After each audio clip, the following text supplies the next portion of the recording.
connect with your audience. That's something you've got to do every single time. You have to make a connection that makes them feel like they're participating. Because the worst thing in the world as a speaker is to stand up there, look at an audience, and have them look at you like a television program. In other words, just eyes glazed over, just kind of staring in your direction, saying, okay, entertain me. No, no, no, no, no, no. You want to connect with that audience. When you get on that stage, you hit your marks and you look at them. First thing that needs to happen is there needs to be some two-way communication going on. You might say, well, what if I'm on stage and it's dark in the house and I can't see their faces? Then look into the darkness where you think the faces would be and talk to an individual. See, every audience is comprised of individuals. And to that individual, you're having a one-to-one conversation. Now, it may be for you, it's one-to-many, but for them, it's just you and them. The rest of the people are just window dressing, right? So connecting with your audience is vitally important, because if they don't connect with you, you haven't done your job. They didn't get any value, okay? How do you connect?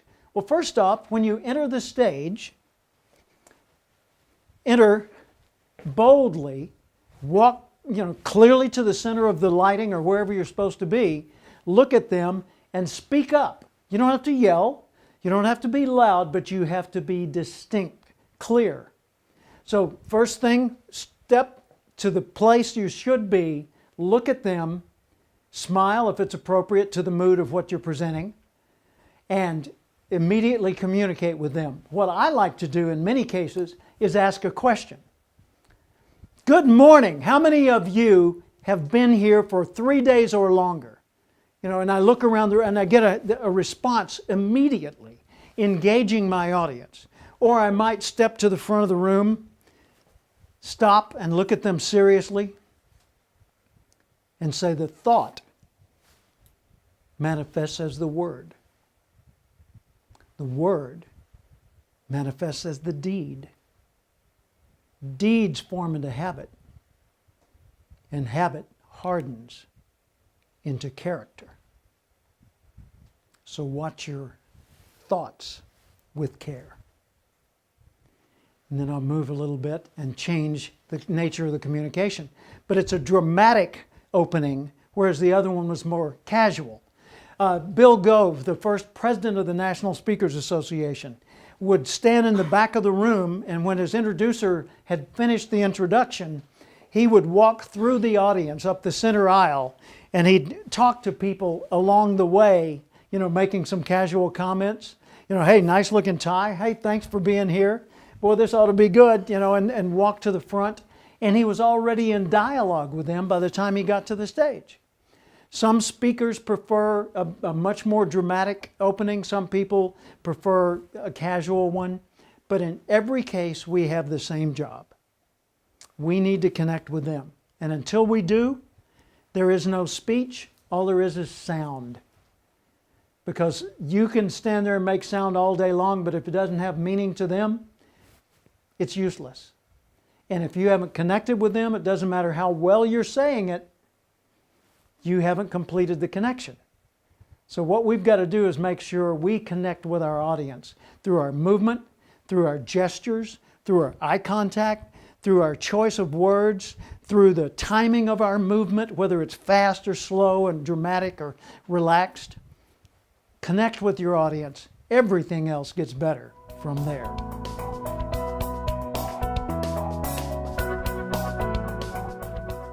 When I grew up in Little Rock, Arkansas, once I'd gotten to be a grown-up, I had a regular routine of going out to breakfast every morning instead of eating at home. And I always went to the same restaurant. So when I moved from Little Rock in 1975 to Tulsa, Oklahoma, I wanted to reestablish my breakfast routine. And I looked around for the symbol of my restaurant, McDonald's at the time, and I found a McDonald's near my new office in Tulsa. And I pulled into the parking lot, and it was a slow morning at McDonald's, not many cars. So I walked into the lobby, and there were two women behind the counter. One was a teenager, and the other one was in her 20s. And as I approached the counter, the one in her 20s said, "Good morning, what's your name?" I was shocked. I had never been asked my name in a fast food restaurant. And I was pleased, but shocked. I said, "It's Jim Cathcart." And she said, "Was the question too hard?" And I said, no. It's just that I'm so unaccustomed to being asked my name in a restaurant like this one. And she said, "Well, what do you have for breakfast?" I said, "I'd like an Egg McMuffin and coffee, egg sandwich and coffee." She said, "Fine, that'll be $1.41. Back then, that's what that cost. And so I got my money and paid for it. She gave me my breakfast, and I was walking away to go dine on my breakfast, and I heard the younger woman turn to the older one, and she said, "Hey, Grandma, where are the coffee cups?" I said, "Excuse me? You're a grandmother? You look like you're in your 20s. She said, "No, I'm not a grandmother. I just take care of everybody, and they call me Grandma." And I said, "Well, what do you like to be called?" And she said, "Well, you can call me Grandma. My name's Marilyn." I said, "Okay, Grandma." And I went on about my business. Now, I came back there day after day, and this became my regular breakfast place. And then one morning, I pulled into the parking lot. And as I pulled into the parking lot, I saw the danger sign. 2 empty buses. 2 empty buses in a parking lot equals what in a lobby? Many people, right? Chaos. In this case, there were 45 people in each bus, so 90 people were standing there ready to place their order in this McDonald's. I thought about going someplace else, and then I thought, nah, I like this place. So I parked my car, went up to the door, squeezed in, and looked for the queue, the line that was moving fastest, the one that'll always stop once you get in it. Sure enough, it stopped. So I'm standing at the back of the line, and I hear, "Mr. Cathcart? Mr. Cathcart." I look up at the front, it's Grandma, Marilyn. I said, "Yes." She said, "Your breakfast is ready." Excuse me. Pardon me. And I walked up to the front, and everybody's looking at me like, "Well, who is he? What is up with that?" That's quite a privilege. And I walked to the front, and I reached for my money, and she said, "It's on the house," meaning it's free. So I got my breakfast, turned around, saw everybody else, and said, "How's it going? Good to see you." Walked on into the dining room and dined in elegance on my little $1.41 breakfast. Now, at that particular moment, what do you think the odds would be that as a customer I might come back? Yeah, very high, right? Why would I come back? Was it for the food? No. Was it for the price? That was a free breakfast? No. What would I come back for? Convenience of the location? The 4 P's of marketing: product, price, place, and promotion? No. I'd come back for the 5th P, person, Grandma. In other words, I would come back to experience once again the feeling I got from her that morning. How did I feel? I felt special. I felt like she cared about me. I felt, like I was getting a treat, a special privilege that other people didn't get. And you might say, "Yeah, but that was unfair. The other people had to stand in line." She didn't interrupt their service. She just saw me in the back, knew what I was going to order, made a split-second decision to get it and give it to me free, got down an extra egg sandwich and coffee, set them off to the side, said, "Mr. Cathcart, your breakfast is ready," went on serving other people. When I got to the front, she said, "It's on the house." In other words, it's free. That took her, 30 seconds? If that? 30 seconds. With one 30-second gesture, she bought 6 years of customer loyalty from me. I came back there for breakfast every day. I brought business friends there for lunch sometimes. They'd say, "There?" I'd say, "Hey, trust me, it's special." It was special for me, right? Now think about that. 6 years of customer loyalty for 30 seconds and a $1.41 investment? Are you serious? That's a very good deal, right? And consider this, that was 1975. 85, 95, 2005, 2015 and counting. Are you serious? More than 40 years of customer loyalty in that, not that I'm going back there for food, but I'm telling this story to audiences around the world and sharing the message.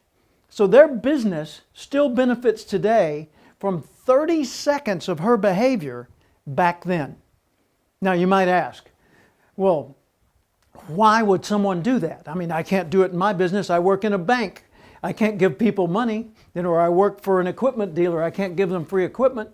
It's not about what you give them. It's about how you treat them. See, the key to the whole grandma concept, what I've come to call the grandma factor in an organization, the number of people that treat other people like she treated me. The key to the grandma factor is two things: acknowledging people. I see you, I recognize you, I care about you. Acknowledgement, okay? And special treatment. Here, let me make that easier for you. Here, I've prepared this in advance. Here, no, you don't need to fill in all the parts. I've already filled it in, just sign it at the bottom. Making it easier and more pleasant to do business with us. So how do you get people to be like grandma? Well, question number one, if you want that behavior, what needs to happen? Training? Maybe. You know, you might be able to teach people enough techniques that occasionally they would behave like that. But I don't think she behaved like that because she learned it in a training class. I think she treated me that way because she likes people. She enjoys working with people and helping people. See, when you're the business owner and you're hiring people, when you're a business person who signs contracts and makes agreements with other organizations, and you're looking for who you want to associate with and who you don't, I would say look for people who enjoy helping other people. Because when you find those, then you can create a situation like Grandma Marilyn had created in her own work. By the way, I've tried many years, since it's been so long since that happened, I've tried many years now to find Grandma. Her name was Marilyn. It was at South Roads Mall in Tulsa, Oklahoma. The year was 1975, and she was a shift supervisor. So if you can help me find her, please do, because I'd love to say thank you in a more meaningful way. Now you go out and practice the grandma factor.